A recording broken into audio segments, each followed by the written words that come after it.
তৃণমূল কংগ্রেস এবং বিজেপি কর্মী সমর্থকেরা এজেন্টরা গণনা কেন্দ্রের কাছাকাছি পৌঁছতেই দুপক্ষের মধ্যে ব্যাপক ঝামেলা শুরু হয়ে যায়।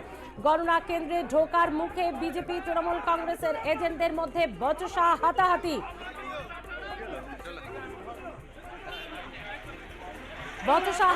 শুরু হয়ে যায় দুপক্ষের কর্মী এবং এজেন্টদের মধ্যে। বেলাইন থেকে বিজেপির এজেন্টরা ঢুকছে এবং ঢোকানো হচ্ছে তাদেরকে। এই অভিযোগ তৃণমূল কংগ্রেস কর্মীর এজেন্টদের, তাদেরকে বেলাইন দিয়ে কেন ঢোকানো হচ্ছে অভিযোগ পূর্ব মেদিনীপুরের কাউন্টিং সেন্টার থেকে। একেবারে গণনা সবে মাত্র শুরু আর শুরুতেই ঝামেলা, অশান্তি, হাতাহাতি, বচসা। পূর্ব মেদিনীপুর এবং সেই পূর্ব মেদিনীপুরে দেখা যাচ্ছে শুরুতেই বিপত্তি। কাউন্টিং টাইম কত 8টা নাকি?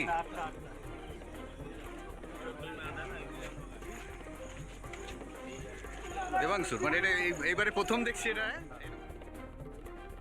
ভাঙড়ের চালতাপেরিয়ায় বোমা বিস্ফোরণ, সবে মাত্র গণনা শুরু। উত্তপ্ত দক্ষিণ 24 পরগনার ভাঙড়, সবে মাত্র গণনা শুরু, তারই মধ্যে উত্তপ্ত দক্ষিণ 24 পরগনার ভাঙড় চালতাপেরিয়ায় বোমা বিস্ফোরণ। এবং যদিও এটি গতকাল রাতের ঘটনা, তবে কাউন্টিং শুরু হওয়ার থেকে একটা চাপা উত্তেজনা, থমথমে পরিবেশ রয়েছে। গতকাল রাতেই বোমা বিস্ফোরণ কাউন্টিং সেন্টারে, তার প্রভাব কতটা পড়ে আজ সকাল থেকে দিনভর সেটাই দেখার। ইতিমধ্যেই 5 জন গুরুতরভাবে আহত হয়েছে বোমা বিস্ফোরণে। ভাঙড় 2 নম্বর ব্লকের উত্তর কাশীপুর থানার চালতাবেড়িয়া অঞ্চলের ঘটনা বোমা বিস্ফোরণ।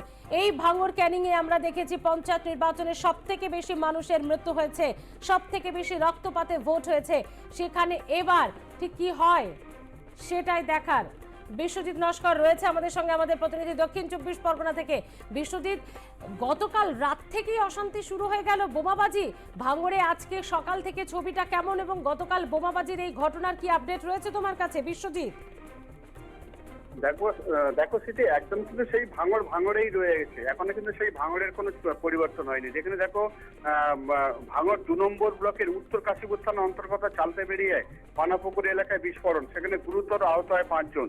এর মধ্যে একজন যেটা জানা গেছে আইএসএফ এর পঞ্চায়েত সদস্য আজাদ উদ্দিন। তবে পুলিশ সূত্রে যেটা আরো খবর, যে পানাপুকুর এলাকা বোমা বানানোর সময় এই বোমা তৈরির সামগ্রীতে বিস্ফোরণ ঘটে তবে বলে যেটা মনে করা হচ্ছে। তবে আহতদের উদ্ধার করে স্থানীয় জিরানগাছা প্রাথমিক স্বাস্থ্যকেন্দ্রে চিকিৎসার জন্য তাদের নিয়ে আসা হয়। অবস্থার অবনতি হয় ওই 5 জনকে কিন্তু কলকাতা পিজি হাসপাতালে রেফার করে। তবে ঘটনাস্থলে পড়ে রয়েছে বেশ কিছু বোমা সহ ও বোমা তৈরির সরঞ্জাম। এবং দেখো সেখানে ঘটনাস্থলে অলরেডি সেখানে রওনা হয়েছে ভাঙড় থানার কলকাতা পুলিশের ভাঙড় ডিভিশনের ডিসি সৈকত ঘোষ ও ভাঙড়ের উত্তর কাশীপুর থানার পুলিশ। তবে ঘটনাস্থলে এখন থমথমে রয়েছে, এলাকায় প্রচুর পুলিশ পিকেটও বসানো হয়েছে। সেটি এবং আজকে সকাল থেকে গণনা কেন্দ্রগুলোর ঠিক কি ছবিটা আপডেট রয়েছে তোমার কাছে বিশ্বজিৎ? দেখো আজকে 4টে লোকসভা, যেটা হচ্ছে আমি প্রথমে বলে রাখি মথুরাপুর লোকসভা, যেখানে দেখো কৃষ্ণচন্দ্রপুর হাই স্কুল, এখানে কিন্তু ত্রিস্তরীয় নিরাপত্তা বলয় রয়েছে। প্রথমে দেখো যে বেঙ্গল পুলিশ, তারপরে আর কেন্দ্রীয় বাহিনী, তারপরে লাস্ট শেষ হচ্ছে কেন্দ্রীয় বাহিনী। 3টে ত্রিস্তরীয় এখানে নিরাপত্তা বলয় আছে। এইভাবে কিন্তু দেখো যেমন যে যাদবপুর লোকসভা বিজয়বাড়া কলেজেও ঠিক একই ত্রিস্তরীয় নিরাপত্তা ভেদ করে সেখানে ভিতরে ঢুকতে হচ্ছে। পাশাপাশি দেখো ডায়মন্ডহার লোকসভা যে আলিপুর হেস্টিং এর ক্ষেত্রেও ঠিক একই কড়া নিরাপত্তা বলে সেখানে তৈরি করা হয়েছে।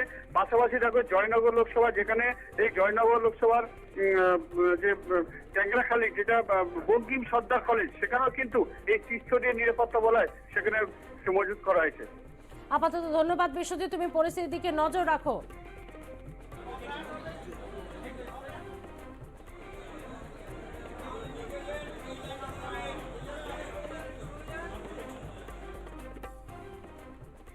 এবং এরই মধ্যে আরো কিছু এগিয়ে থাকার খবর পাওয়া যাচ্ছে। একেবারে কোনো রাউন্ড শুরু হয়নি, শুধুমাত্র